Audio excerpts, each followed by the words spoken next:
Hi everyone, in this video we're going to take a look at how we can customize the interface of 3ds Max a little bit. So basically we're going to hide all unnecessary panels and windows, and don't worry, we can bring back any of the panel or window that we hide anytime when the panel or window is needed, and we're going to re-enable a few things as we go through the course. So this will make our interface less cluttered, and this will give us some extra space to work with.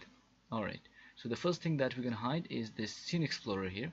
To hide this, just move your cursor to the top of this panel, and when you get this kind of two boxes with your cursor, just click and drag and then release on the space here or some extra space, and this will tear off this window.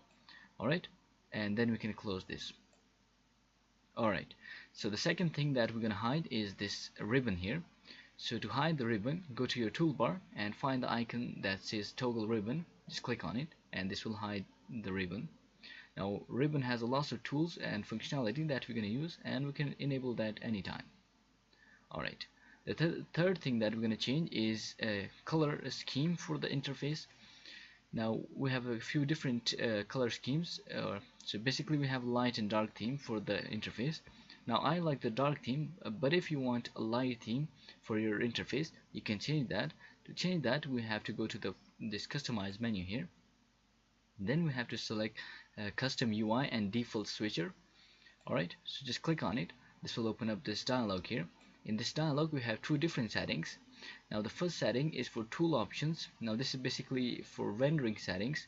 Now if you want to change these or you want to play around with this, then you have to go to the Autodesk website and look for help there, and you can basically get the info what this is and how this works. But in this video we're gonna just focus on UI schemes. So to check out different UI scheme or the color for your interface, just simply click on the theme that you want and you can get the preview here and some info.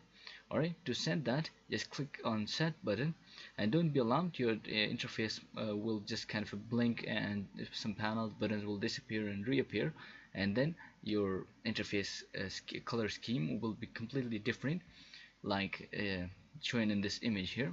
Alright, so I'm gonna not do that, so I'm gonna cancel out of this window, and we can pretty much customize any window or panel here. So you basically move your cursor or hover your cursor on any of the edge here, and you can basically resize window by clicking and dragging, and you can tear off this command panel, toolbar, and pretty much any window here. Alright, so you can hide this thing here. Now this thing is called the view cube. We can use this to navigate around in this interface. I'm not gonna hide this. This is a very cool way to navigate here, but if you want, you can hide that by going into the view menu and then coming down to the view cube and then clicking on show the view cube. Alright, this will basically hide, and you can re-enable using this function or this command here. Alright, so that's how we customize the interface of 3ds Max a little bit. Now you can customize this as you like it or as this meets your personality, but I'm gonna go with something like this. And that's basically it for this tutorial. And if you have any questions or problems, let me know in the comments, and I will see you in the next one.